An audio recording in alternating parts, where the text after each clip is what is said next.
Hello to all, welcome to my YouTube channel #GoInBiology। और कैसे हैं आप सभी? आई होप आप सब बहुत अच्छे होंगे और एंजॉय कर रहे होंगे लेक्चर्स को, अपने टॉपिक्स को आगे बढ़ाते जा रहे होंगे। हम पढ़ रहे डाइजेशन एंड एब्जॉर्प्शन, तो बहुत कुछ चीज़ें आपको क्लियर होती जा रही होंगी अगर आप इन वीडियोस को पूरा देख रहे हैं और अच्छे से चीज़ों को समझ रहे हैं। तो हम बहुत सारी चीज़ों को यहाँ पर एंटायरली कवर कर रहे हैं और उनको स्टेप बाय स्टेप पढ़ रहे हैं। तो मैं थोड़ा सा बताना चाहूँगा आपको कि कल हमने पढ़ा था about the buccal cavity. Buccal cavity में हमने पढ़ा था सलाइवरी ग्लैंड्स। तो हमारे पास तीन तरह की सलाइवरी ग्लैंड्स होती हैं, पैराटॉइड, सबमैंडिबुलर और उसके बाद सबलिंगुअल। फिर उनके बाद मैंने बोला था कि उनमें से जो डक्ट्स निकलती हैं तो उन डक्ट्स को कहा जाता है duct of Stensen's, duct of Wharton and duct of Rivinus. तो यानी ये सब सलाइवा का सीक्रेशन करती है। उसमें भी हमने पता किया कि पैराटॉइड ग्लैंड सबसे बड़ी होती है और जो सबलिंगुअल होती है वो सबसे कम सलाइवा का सीक्रेशन करती है। इसके साथ हमने पढ़ा है कि हमारे मुंह में बहुत इंपॉर्टेंट एक सलाइवरी एंजाइम सीक्रेट होता है जिसका नाम होता है सलाइवरी अमाइलेज, और जो केवल डाइजेस्ट करता है पॉलीसेकेराइड्स को। यानी कार्बोहाइड्रेट में भी कई ग्रुप पढ़ेंगे हम, पॉलीसेकेराइड, डाइसेकेराइड और मोनोसेकेराइड, लेकिन सलाइवरी अमाइलेज या ptyalin only work on polysaccharide यानी स्टार्च पर ही काम करता है, ये आपको याद रखना है। इसके साथ उसका ऑप्टिमम पीएच कितना होता है, 6.8, आपको ये भी याद रखना है। उसके साथ हमने सलाइवा का कंपोजिशन पढ़ा। इसके साथ मैं समझ रहा हूं कि आप लगातार चीजों को रेगुलर लर्न कर रहे हैं, वॉच कर रहे हैं, देख रहे हैं। Thank you so much. Keep watching my channel, keep sharing and keep liking. आप लगातार इसी तरह से जुड़े रहे, आपका प्यार मुझ तक पहुंचता रहे, हम मोटिवेट होते रहे और चीजों को आगे बढ़ाते रहे। आज हमारा डाइजेशन एंड एब्जॉर्प्शन का पार्ट नंबर 6 है। अभी तक हमने 5 वीडियोस अपलोड कर दिए हैं जिनसे हम चीजों को बढ़ रहे थे। आज हम अभी आगे बढ़ने वाले हैं और आज हम डिस्कस करने वाले हैं फेरिंग्स को। तो फेरिंग्स क्या होता है? फेरिंग एक कॉमन पैसेज है जहां पर हम ब्रीथिंग के लिए और उसके साथ में फूड को स्वेलिंग करने के लिए जो ट्रैक होता है उसे हम फेरिंग्स कहते हैं।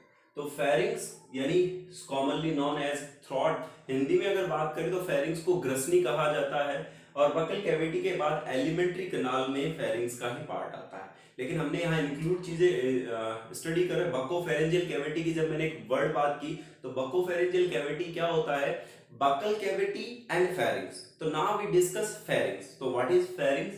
तो फेरिंग्स को थ्रोट कहा जाता है और इट डिवाइड इनटू 3 पार्ट्स। आपको ये याद रखना है कि जो हमारा फेरिंग्स है उसे 3 पार्ट्स में डिवाइड किया गया है। तो आप यहां देखिए, नेजोफेरिंग्स, ओरोफेरिंग्स एंड लेरिंगोफेरिंग्स। तो यहां आप देखेंगे कि नेजोफेरिंग्स सबसे ऊपर वाला पार्ट है, ओरोफेरिंग्स मिड वाला पार्ट है और लैरिंगोफेरिंग्स नीचे वाला पार्ट है। अब आप इसको इस तरह से समझिए, जब हम खाना खाते हैं तो खाना कहां जाता है सबसे पहले, बकल कैविटी में। तो बकल कैविटी में जब लास्ट में हम पोस्टीरियर पार्ट की ओर देखते हैं तो वहां देखते हैं कि ये हमारा जो थ्रॉट है, इस थ्रॉट वाले पार्ट को हम जहां फेरिंग्स कहते हैं। तो फेरिंग्स के 3 पार्ट है। जो हमारी नेजल कैविटी से जुड़ा हुआ या प्रेजेंट चेंबर है उसे हम कहते हैं नेजोफेरिंग्स। इसके बाद हमारी माउथ की जो ओपनिंग बकल कैविटी के अंदर है और वहां कॉमन पाथवे बनता है उसे कहते हैं ओरोफेरिंग्स। और सबसे लास्ट में जो फेरिंग्स का पार्ट है जो ईसोफेगस से अटैच होता है उसे कहा जाता है लैरिंगोफेरिंग्स या हाइपोफेरिंग्स। तो पहले तो आपको याद रखना है कि कितने फेरिंग्स के पार्ट है, नेजोफेरिंग्स, ओरोफेरिंग्स एंड हाइपोफेरिंग्स। तो प्लीज आप याद रखें कि नेजोफेरिंग्स यानी नोज के पास वाला, ओरोफेरिंग्स यानी ओरल कैविटी या बकल कैविटी वाला, और लैरिंगोफेरिंग्स यानी आपने सुना होगा कि ह्यूमन बींग्स में लैरिंग्स पाए जाते हैं। तो लैरिंग्स के नियर अबाउट वाले पार्ट को हम लैरिंगोफेरिंग्स कहते हैं। तो नेजोफेरिंग्स क्या है? नेजोफेरिंग्स में सबसे पहले आपको याद रखना है बस इतना ही कि नेजल कैविटी से ओपनिंग होती है ओरोफेरिंग्स में और ओरोफेरिंग्स की ओपनिंग होती है लैरिंगोफेरिंग्स में, और लैरिंगोफेरिंग्स कनेक्ट होती है with the wind pipe and food pipe यानी ट्रैकिया और हमारा जो ईसोफेगस है, दोनों से कनेक्टेड रहती है। तो सबसे पहले नेजोफेरिंग्स में सबसे इंपॉर्टेंट क्वेश्चन यही बनता है जब आप अच्छे लेवल के एग्जाम्स में देते हैं कि नेजोफेरिंग्स में कौन सा एपिथेलियम पाया जाता है, कौन सा टिश्यू प्रेजेंट होता है, तो मैंने यहां लिखा है line by pseudo stratified ciliated columnar epithelium. Don't worry, हम एनिमल टिश्यूज को जब डिस्कस करेंगे तो मैं आपको डिटेल में बताऊंगा कि सूडो स्ट्रेटिफाइड सीलिएटेड कॉलुमिनर एपिथेलियम्स क्या होते हैं। तो अभी आप यहां से इतना याद रखें कि नासोफैरिंक्स में pseudo stratified ciliated columnar epithelium tissues पाए जाते हैं, लेयर्स प्रेजेंट होती है। इसके साथ ये इंपॉर्टेंट है कि ऑडिटरी ट्यूब यानी यूस्ट्रिकियन ट्यूब, तो जब आप ओरल कैविटी को पढ़ते हैं तो आपको पता चलता है कि हमारे बकल कैविटी में ईयर वाले पार्ट से एक ट्यूब जुड़ी होती है जिसे ऑडिटरी ट्यूब कहते हैं। जब आप ईयर को पढ़ते हैं तब भी यूस्ट्रिकियन ट्यूब का नाम या ऑडिटरी ट्यूब का नाम आता है। तो अगर मैं आपको बताना चाहूं तो जब हम ईयर पढ़ेंगे तो और इसका डिटेल में पढ़ेंगे, लेकिन मैं आपको थोड़ा सा हिंट देना चाहूंगा कि जो यूस्ट्रिकियन ट्यूब होती है वो एयर प्रेशर को इक्वलाइज करने का काम करती है, कि जब भी कोई साउंड या हाई अमाउंट ऑफ एयर होता है तो जो यूस्ट्रिकियन ट्यूब होती है वो उसे इक्वल करने का काम करती है। The auditory tube, Eustachian tube to equalise air pressure between the pharynx and middle ear. तो मैं आपको जैसे बताना चाहूंगा कि कई बार आपने सुना होगा कि जब हमारे कान के पास एक बड़ा धमाका होता है तो हमारा मुख थोड़ा सा खुल जाता है। तो एक्चुअली क्या होता है कि वो जो साउंड होता है वो साउंड यहां से जाकर के थोड़ा माउथ से बाहर आ जाता है, जिसकी वजह से हमारे ईयर ड्रम को कोई नुकसान नहीं पहुंचता और वो इससे प्रिवेंट करता है। लेकिन इसका एक डीमेरिट भी कई बार ये है कि कई बार क्या होता है कि हमारे माउथ में कुछ बैक्टीरियाओं का इन्फ्लेमेशन होने से वो यूस्ट्रिकियन ट्यूब से हमारे मिडल ईयर तक चले जाते हैं और उनका इन्फ्लेमेशन कर देते हैं। तो आपको इतना याद रखना है कि नासोफैरिंक्स के अंदर यूस्ट्रिकियन ट्यूब प्रेजेंट होता है to equalize the air pressure pharynx and middle ear. तो दोनों के बीच में एयर प्रेशर को मेंटेन करने का काम करता है। दूसरा, आपको याद होगा कि नासोफैरिंक्स में जब हमने ओरल कैविटी को पढ़ा था तो एक स्ट्रक्चर पढ़ा था यूवुला। तो ये जो यूवुला स्ट्रक्चर होता है वो क्या करता है, जब हम फूड को निगल रहे होते हैं, स्वेलिंग कर रहे होते हैं, तो वो यूवुला प्रिवेंट करता है इंटरनल नॉस्ट्रल्स को। आपने पढ़ा है कि वो फूड पार्टिकल्स को नासोफैरिंक्स में या नेजल कैविटी में जाने से रोकता है। तो पहले ये बात हो गई। दूसरा, जब हम बात करते हैं ओरोफैरिंक्स की, तो ओरोफैरिंक्स मिडल वाला पार्ट है। आप एक बार यहाँ एक मैंने समझाने के लिए एक रफली डायग्राम बनाया है, अगर आप इसे समझे तो ये हमारा माउथ है।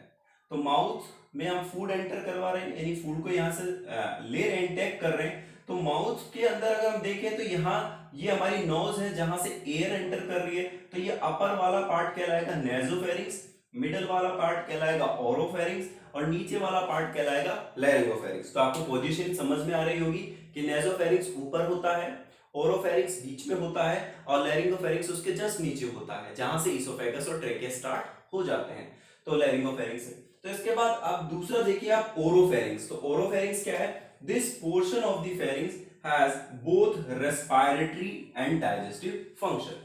हमारे माउथ से हम रेस्पिरेशन भी कर सकते हैं और उसके साथ साथ दूसरा क्या कर सकते हैं, हम फूड को इंटेक भी कर सकते हैं। तो ये कॉमन पाथवे है, यहाँ पर ओरल कैविटी में प्रेजेंट होता है, इसलिए इसको ओरोफैरिंक्स भी कहा जाता है। इसमें आप याद रखेंगे कि यहाँ पर 2 पेयर्स ऑफ टॉन्सिल्स, यहाँ 2 पेयर्स ऑफ टॉन्सिल्स प्रेजेंट होते हैं। यानी टॉन्सिल्स प्रेजेंट होते हैं, वो कौन कौन से टॉन्सिल्स है? पैलेंटाइन टॉन्सिल्स और लिंगुअल टॉन्सिल्स। तो जब आप आगे पढ़ेंगे तो मैं आपको बताऊंगा कि कई बार इनमें इन्फ्लेमेशन भी हो जाता है, जिससे बहुत सारे डिजीजेस और अफेक्टेड और कुछ पेन होने लगता है हमारे ओरोफैरिंक्स के अंदर।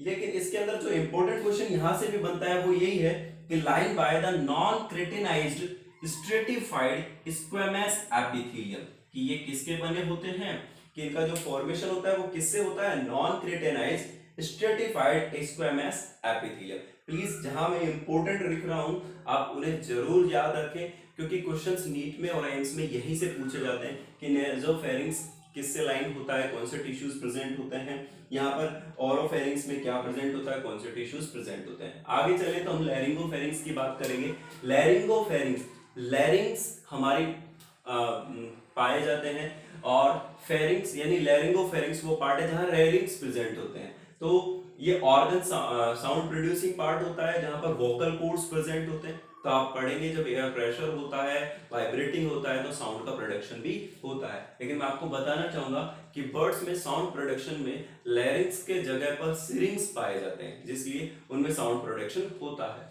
इसको लैरिंगोफेरिंक्स को हाइपोफेरिंक्स भी कहा जाता है। It is inferior and open into the oesophagus. तो आपसे पूछा जाए कि हमारे फेरिंग्स का कौन सा पार्ट ईसोफेगस में जाकर के खुलता है, तो लैरिंगोफेरिंक्स या हाइपोफेरिंक्स आप याद रखेंगे।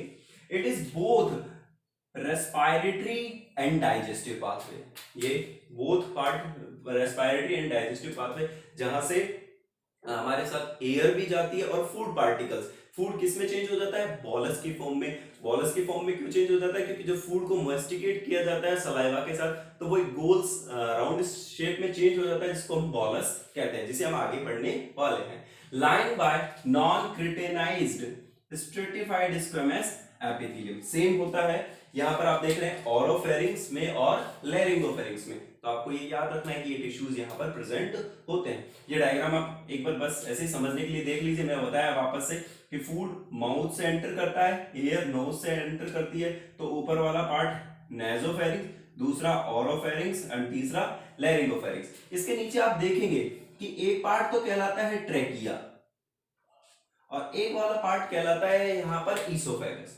तो जो ट्रेकिया होता है उसे हम विंड पाइप कहते हैं और ईसोफेगस होता है उसे हम फूड पाइप कहते हैं।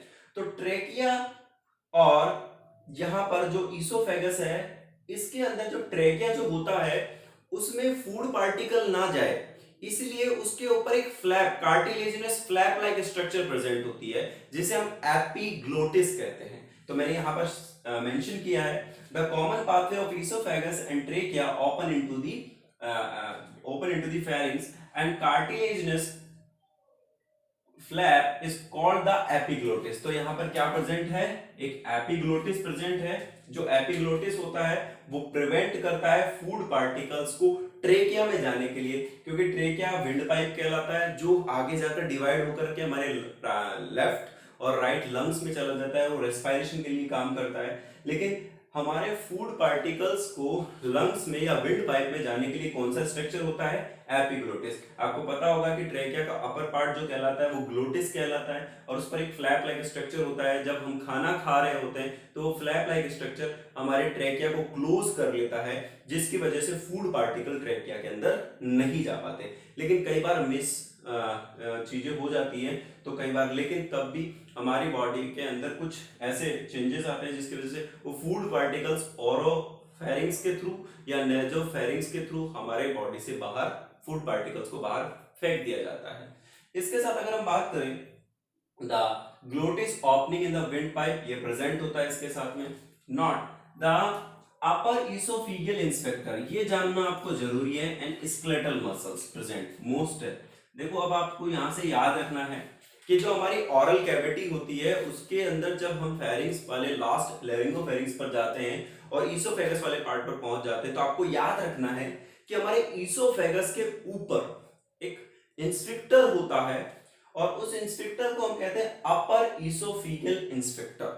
जो अपर ईसोफेगियल इंस्पेक्टर होता है, ये सर्कुलर्स होते हैं सेल्स से, तो ये प्रिवेंट करते हैं, और इसे ईसोफेगल इंस्पेक्टर एंड वॉल्व भी होता है कि हम यहां पर जो प्रेजेंट मसल्स होती है उन्हें स्केलेटल मसल्स कहा जाता है। तो skeletal muscles are voluntary muscles, ये हमारे कंट्रोल में होती है।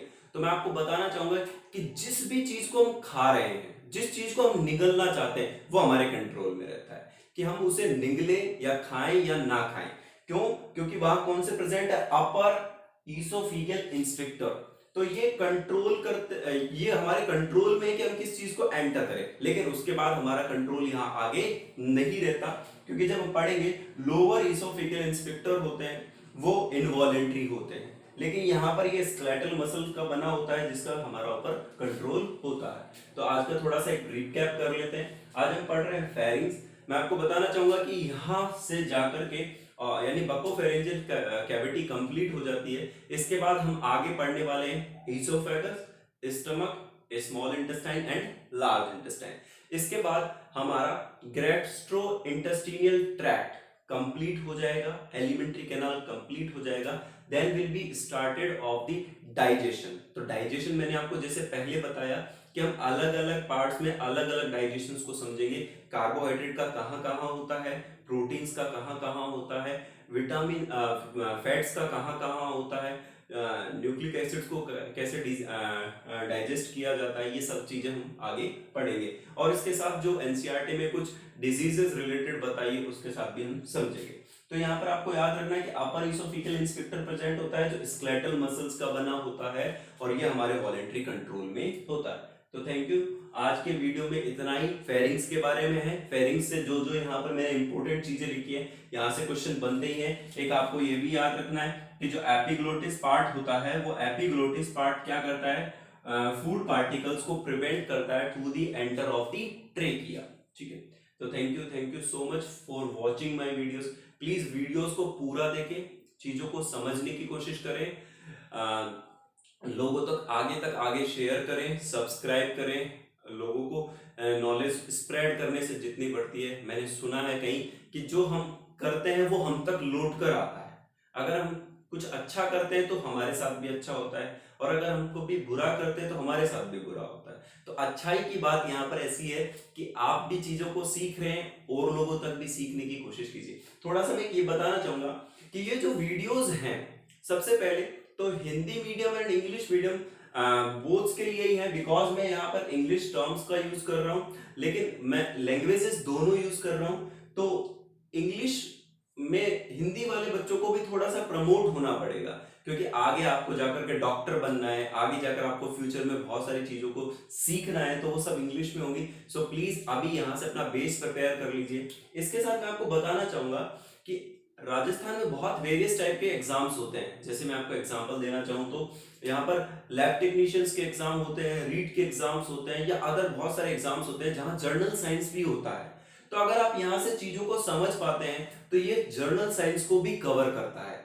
तो यहाँ से मैं जो इंपॉर्टेंट चीजें लिख रहा हूँ वो जर्नल साइंस। आजकल मैं आपको बताना चाहूंगा कितना अच्छा लेवल बढ़ा दिया गया है एग्जाम्स का, कि नीट लेवल के क्वेश्चंस लैब टेक्नीशियन तक में क्वेश्चंस में पूछे जा सकते हैं। तो प्लीज आप ये उन लोगों तो भी शेयर करें जो कॉम्पिटिशन्स की तैयारी कर रहे हैं, जो लोग रीड की तैयारी कर रहे हैं, वो लोगों के लिए भी ये वीडियोस बहुत हेल्पफुल होने वाले हैं। और हम कंटिन्यूअसली इसी तरह बने रहेंगे, एक साथ चलते रहेंगे, और ये सफर लगातार आगे चलता रहेगा। Thank you so much.